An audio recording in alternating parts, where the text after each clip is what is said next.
Thank you very much for being here, everyone, and now in English. First of all, it's great to be home in my hometown of Calgary, where I grew up, delivering the Calgary Sun. I think we have some Sun people here. We have the Dinger. Rick Bell grew up reading the Dinger, and Rick has lost some weight since then. Rick looks great. I delivered his paper. I also got a chance to work at the Calgary Stampede, worked over at TELUS Communications. And my story is I was raised by a couple of school teachers.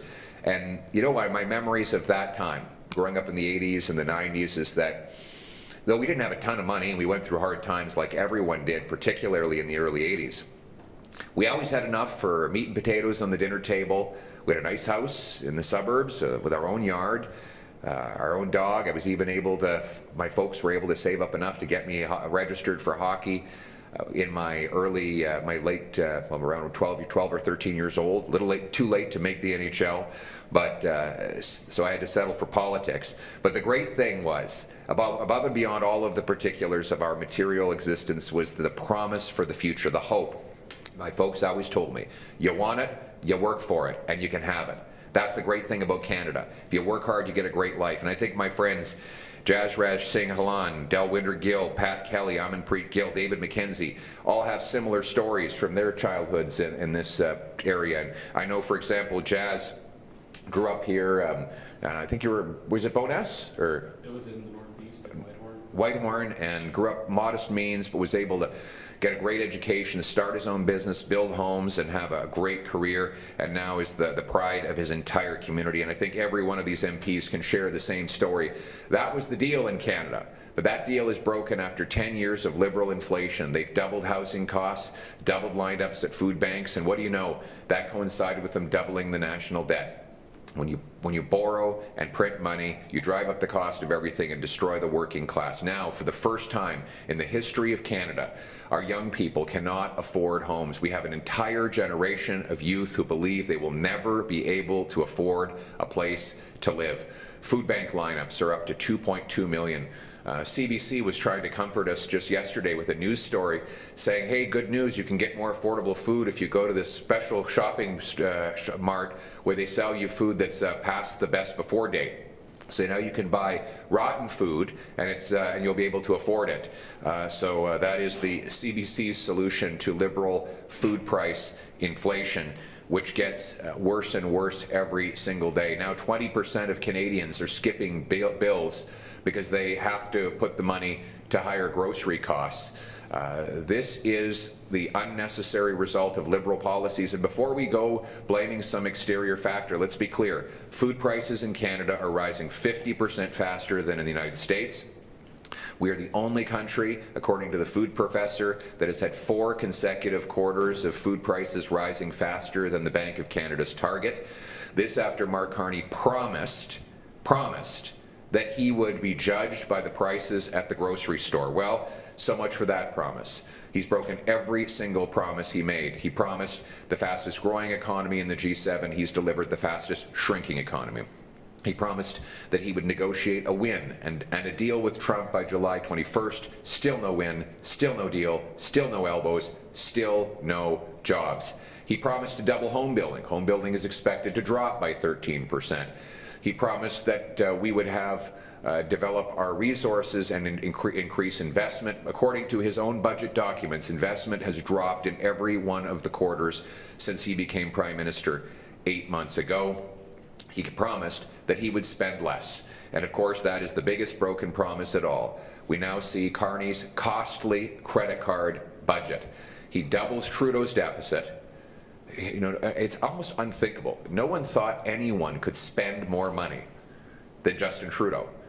But Mark Carney said, hold my beer. And he came along with a deficit that is twice the size of the one that Justin Trudeau left behind. A deficit of $78 billion is the biggest in history outside of COVID. $16 billion bigger than Carney promised during the election. It is almost all due to increased spending, not due to tariffs from abroad. In fact, Mr. Carney has brought in $150 billion of new spending, and offset by the promised savings that he says he will achieve over the next 5 years. It's a net increase of $90 billion. Almost all of it is on operating expenditures, not on capital investments. This is with a doubling deficit, the biggest non-COVID deficit in Canadian history. Mark Carney has introduced a credit card budget that will drive up your cost of food, housing, and fuel. And that is why Conservatives unanimously oppose it. Furthermore, the costly Carney credit card budget will also increase taxes on farmers, food, and home building. So you've got an industrial carbon tax, which the budget proposes to raise. Well, that applies. I was just in Stettler yesterday and saw all the steel that goes into farming on the tractors, the combines, the bins, the barns. All of that will become more expensive because of Carney's carbon tax, which he promises to more than double in this budget. Carney's industrial carbon tax on farmers is a tax on your food. That same carbon tax will apply to steel, aluminum, glass, concrete, cement, and other home building supplies. I have a former home builder here in Jazraj Halan, and he can tell you that when you tax the things that go into homes, you tax homes. The industrial carbon tax of Mark Carney is a tax on homes, a tax on food and homes. Why don't you tell us what that will mean to the cost of a new home, Jazz? Thanks, Leader. After 10 years of this Liberal government, home ownership is unattainable. You can ask any of the young Canadians, where a majority of them have just given up on home ownership altogether. This country used to be a place where certainly my family, when we moved here, and subsequent years after that, even as a home builder, until the Liberals took over, one income could get you a good living. You would be able to scrap money together and save up for a down payment. But after 10 years of the Liberals, all of that is gone. That Canadian dream of being able to owning a home, raising a family, it's all gone. And it's because the cost of everything has just skyrocketed, and this budget does nothing for home building that's going to improve it. As the Leader said, by introducing this industrial carbon tax from before and promising to raise the price on that, the more input costs into the home building is only going to make things worse. On top of all that, this is the same Liberal government that spent about $90 billion they committed to home building, only to double home costs, housing costs. And now they're creating a fourth bureaucracy. The first three got us to this point. It's unfathomable that they would create a fourth bureaucracy to make home building slow down even worse. In fact, their own housing agency has said that home building starts are going to decrease this year and next year.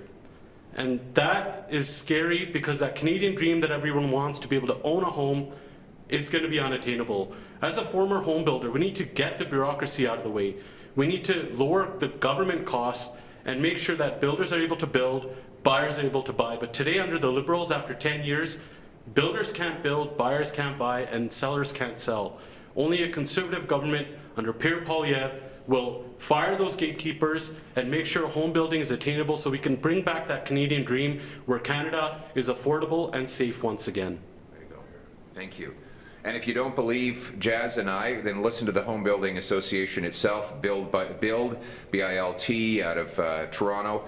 They quote, I'm quoting them to say, what was once a promise to deliver 500,000 new homes annually has now become a plan that will cost 100,000 jobs. Canadians are now facing the prospect of a worsening crisis that will impact housing supply, employment, economic activity, and ultimately middle-class families. So this budget, which increases home building taxes, risks 100,000 home building jobs, according to the people who actually build homes. I have here a quote from Fitch Budget. Fitch, the credit rating agency, and they say that this deficit, which Mark Carney has doubled, will now threaten our credit rating. Let me just bring in the chair of our shadow cabinet economic affairs subcommittee, small businessman and member of parliament, Pat Kelly. Well, thank you, Pierre. This budget does nothing to deal with the cost of living crisis that Canadians are enduring right now, because it just piles on more debt that fuels the inflation that is driving up the cost of living. At $78.3 billion, this is nearly double the deficit that less than a year ago was considered to be so high that it precipitated a crisis in the resignation of the last finance minister. So what was an unthinkably high deficit less than a year ago, the new prime minister has nearly doubled. And this is just going to drive up the cost of living, driving up inflation. We had expert testimony at the Finance Committee last week that talked about the break glass emergency of productivity in Canada. And low productivity means higher cost of living. It means that people their paychecks are not keeping up with the higher cost of living. Canada's productivity is at the bottom of the OECD. Our per capita GDP over the 10-year period of this government has not increased. We are at the bottom of the OECD and the G7 for per capita GDP over this time period. And there's no relief for, there's no solution for the productivity crisis in this budget. There are no meaningful fiscal anchors because this government breaks every fiscal anchor that it ever assigns to itself. So this budget is not a solution, and Conservatives like Pierre Poilievre have been sounding the alarm bell for years on this. Thank you, Pat. And again, if you don't believe Pat and I, then you'll believe Fitch, which said Canada's proposed budget announced in Parliament November 4th underscores the erosion of the federal government's finances. While Canada's rating is broadly stable, persistent fiscal expansion and a rising debt burden have weakened its credit profile and could increase rating pressure over the medium term. The budget expands the forecast federal deficit to $78.3 billion. General government deficits of 3.3% of GDP, which is higher than the AA median of 2.3 and substantially higher than Canada's pre-pandemic deficits, which averaged 0.4 in the prior decades. And finally, it says that combined with the sizable non-budgetary financing needs, the higher deficit will substantially increase general government debt, which is forecast to be 92% of GDP in 2025, up from 88.6 in 2024, before accelerating to 98.5% by 2027, nearly double the forecast AA median of 49.6. Now, those are a lot of numbers, but let's cut right down to it. To be a AA rated country, on average, your debt to GDP is 49.6%. Carney's on track to bring ours to nearly 100%. In other words, our debt as a share of GDP will be almost twice the size of the average AA country. That's the kind of fiscal mess that Mark Carney and the Liberals are creating. So much for he's gone from promising to be a brilliant economist to being the most costly, reckless, and risky prime minister in Canadian history, and that is why Conservatives will oppose it. But we not only oppose, we propose. Our proposal is to cut bureaucracy, consultants, foreign aid, corporate welfare, handouts to phony refugees, and other wasted money so we can bring down debt, taxes, and inflation. We would get rid of the industrial carbon tax to unlock the industrial engine of our nation and to reduce the price of everything made with steel, aluminum, cement, concrete, glass. That is everything that we buy. We will cap government spending for a dollar for dollar law, requiring we find $1 of savings for every new dollar of spending.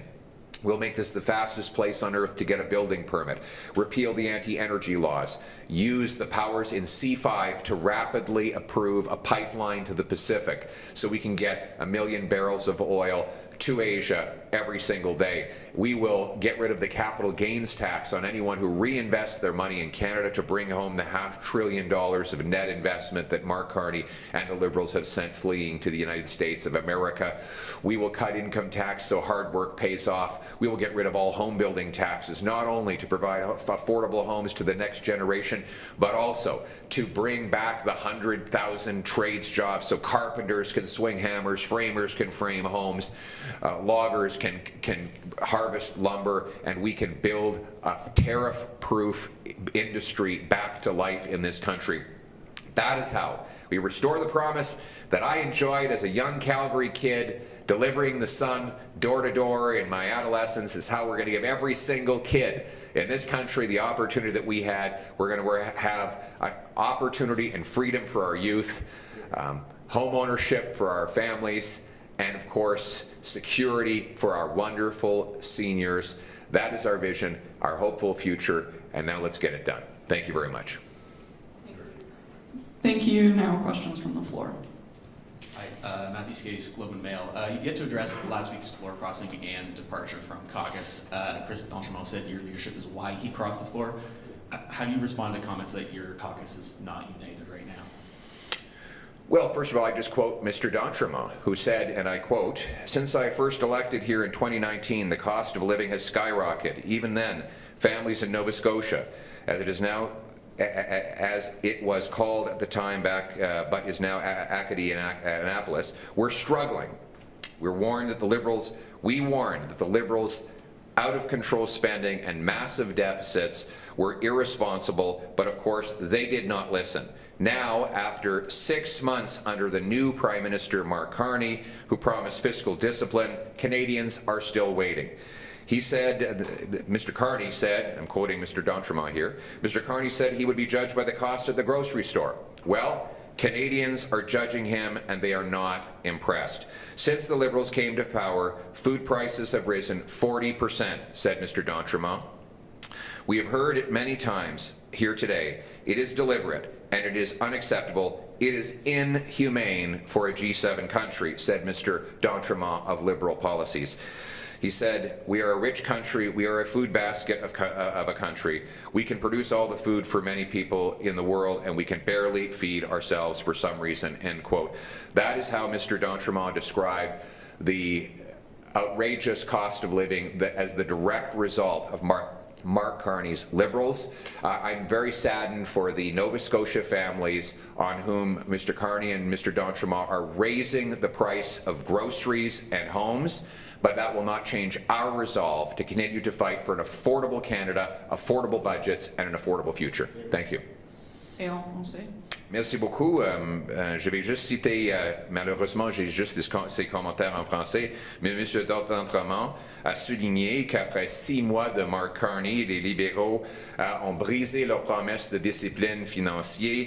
Ils ont augmenté le coût de l'épicerie, que M. Carney, malgré ses promesses d'être jugé par le prix des épiceries, les Canadiens sont en attente pour la nourriture abordable et que le prix de nourriture a augmenté de 40% depuis l'arrivée au pouvoir. Malheureusement, à cause de M. Carney et M. d'Entremont, les familles de Nouvelle-Écosse vont devoir payer plus pour leurs épiceries et pour les maisons.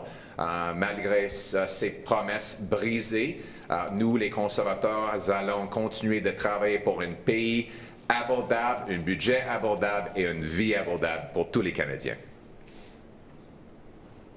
Rick Bell, Postmania. Hey, Rick.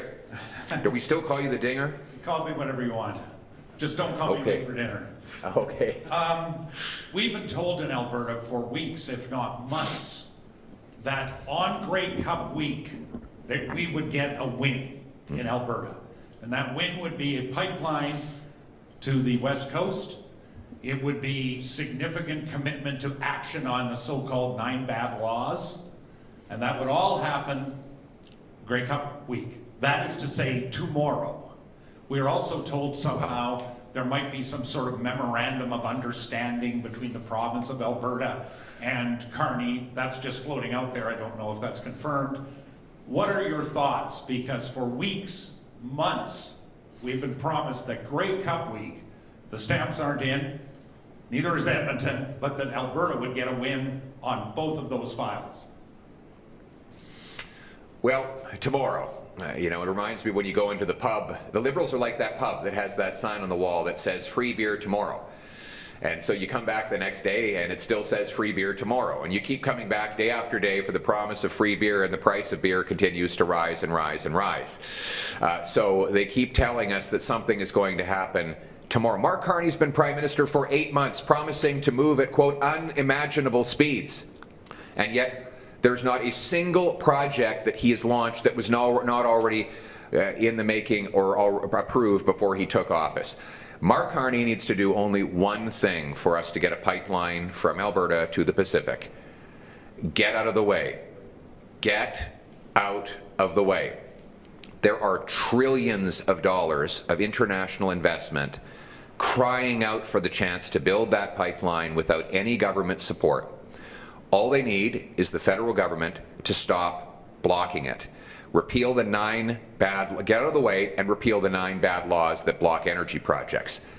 Get out of the way and remove the ban on shipping oil off the northwest coast of BC, a ban that only applies to Canadians because, of course, American tankers can travel between Alaska and California in those very same waters, so why not allow Canadians to do the same? Get out of the way and get rid of the liberal industrial carbon tax so that we can actually produce enough oil to fill a future pipeline. Get out of the way, Mark Carney, and do it now. It has been 8 months. We don't need Mark Carney to put on a hard hat and hold another photo op. He's had countless photo ops in the last 8 months, while investment flees and our industrial sector leaves to the United States of America. He's not got shovels in the ground on anything. Now, I suspect there will be some sort of quote-unquote memorandum. You know something? Memorandums don't pay the bills. We need shovels in ground. So Mark Carney should get out of the way and tell us on what date will shovels be in the ground on a new million-barrel-a-day pipeline from Hardisty, Alberta to Prince Rupert or Kitimat, British Columbia. That's all he's got to do.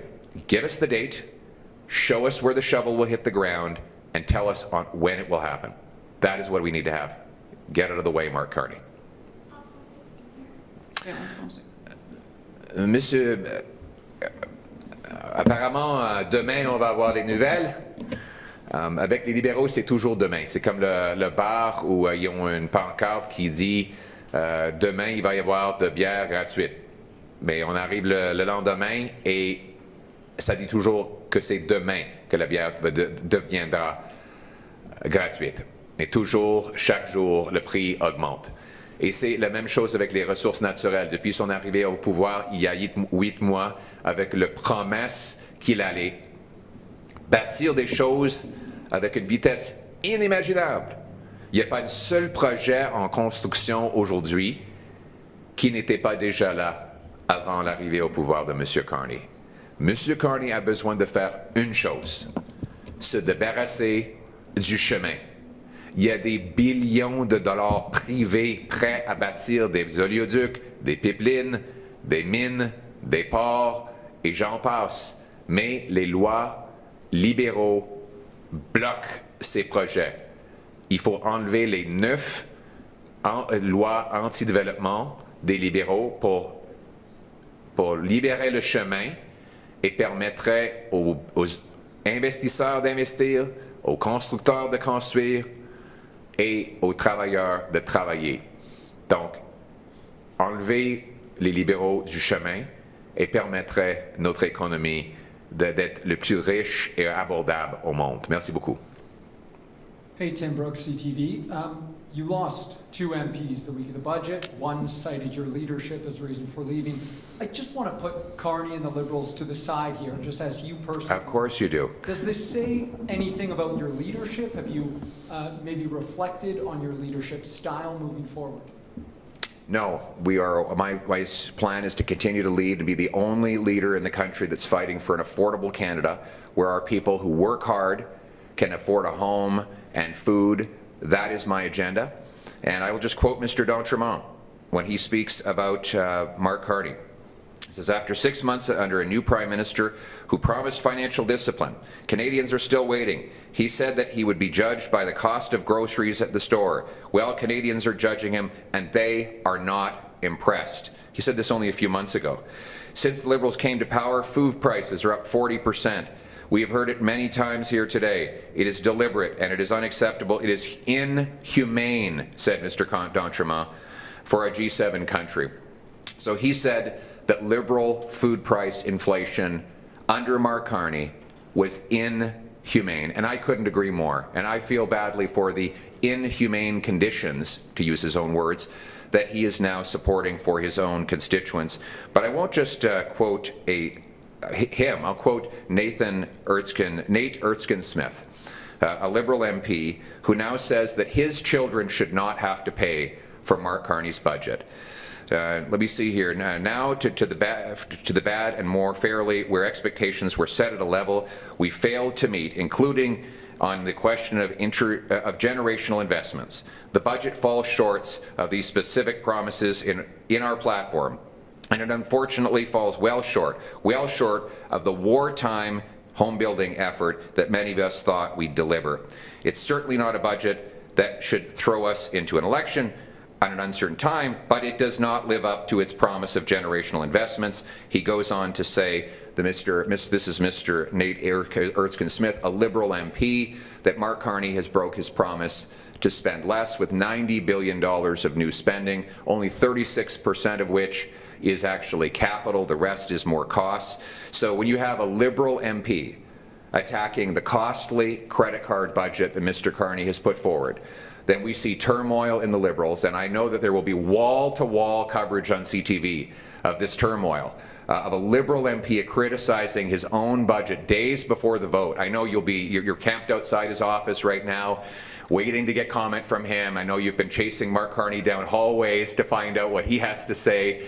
I mean, it's just been the relentless coverage that you will have of this dissent within the Liberal Party. I understand also there's former Liberal Minister Guilbeault is unhappy with the environmental policies that while he supports raising costs, he doesn't think they raise them enough. We've got Wilkinson is unhappy. So I know that I'm looking forward to seeing the wall-to-wall coverage on CTV of all of the costly turmoil in the Liberal budget. So I will be tuning in tonight to watch your newscast. Thank you. Hi there, Sydney Fazard with Rebel News. Last year it was reported our CMP published a secret report suggesting Canadians may revolt once we realize how broke we are. This year, under Prime Minister Carney, we're approaching a $100 billion deficit. How close are Canadians to a breaking point? Well, many are already broken. That's not the only report. The Liberal government, there was a leaked report that came out through Blacklocks, got very little media coverage, but it said basically liberal policies had us on track so that Canadians will have to forage and hunt for food because they can't afford groceries. Like, this is in Canada. This is the talk that you would expect in an impoverished, overpriced third world economy. But that is the trajectory that the Liberals have us on. And this costly credit card budget of Mark Carney will make that even worse. Canadians can't afford life. They are absolutely desperate. Go into our streets and talk to people. Ask them about their lives. Their lives are falling apart because they cannot afford this costly government.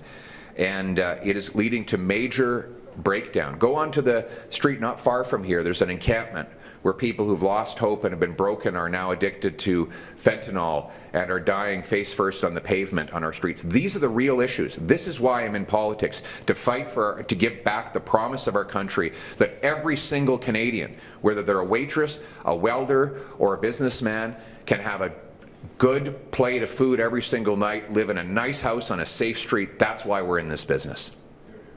Thank you. Last question. Aaron Collins, CBC. So Chris d'Entremont, just turning back to last week, said that your party is being run like a frat house. So I'm just curious what you think he means by that, and if you think. Well, I think that CBC had to be. Are you with CBC, by the way? Yeah, that's what. Oh, okay, right. I'm just curious if you think that that could lead to more MPs leaving your caucus, and what you think he means by that. Well, first of all, CBC has had to correct the falsehoods that they put into that story. So I encourage you to tell Canadians about the falsehoods you published and explain why you did that. But I would ask if you agree with Mr. d'Entremont, or do you believe he was telling the truth when he said, and I'm going to quote, "Now after 6 months under a new Prime Minister who promised financial discipline, Canadians are still waiting. He said that he would be judged by the cost at the grocery store. Well, Canadians are judging him, and they are not impressed. Since the Liberals came to power, food prices have risen 40%. We have heard it many times here today. It is deliberate, and it is unacceptable. It is inhumane for a G7 country." Mr. d'Entremont said that Liberal food price inflation is inhumane. Do you believe that he was telling the truth when he said that? Yes. Oh, you can. Want to ask any questions? I did already. I already said that your report from CBC was wrong, and we have corrected the record. We put out a statement. We stand by the statement. But I have a statement here from Mr. d'Entremont. He says, since the Liberals came to power, food prices have risen 40%. We have heard it many times here today. It is deliberate, and it is unacceptable. It is inhumane in a G7 country. Do you agree with Mr. d'Entremont that Mark Carney's food price inflation is inhumane? So again, I asked you if, Okay. if you thought that, if what you thought Mr. d'Entremont meant by your party being run like a frat house, Well, whether or not you thought that would lead to more MPs leaving your caucus. That's the No. question for you, sir. No. So I answered your question. And so the answer that I have back to you is that Mr. d'Entremont this is a quote from just a few months ago, where he said that Liberal food price inflation was inhumane. And you know what? He's right. Thank you. Thanks, everybody.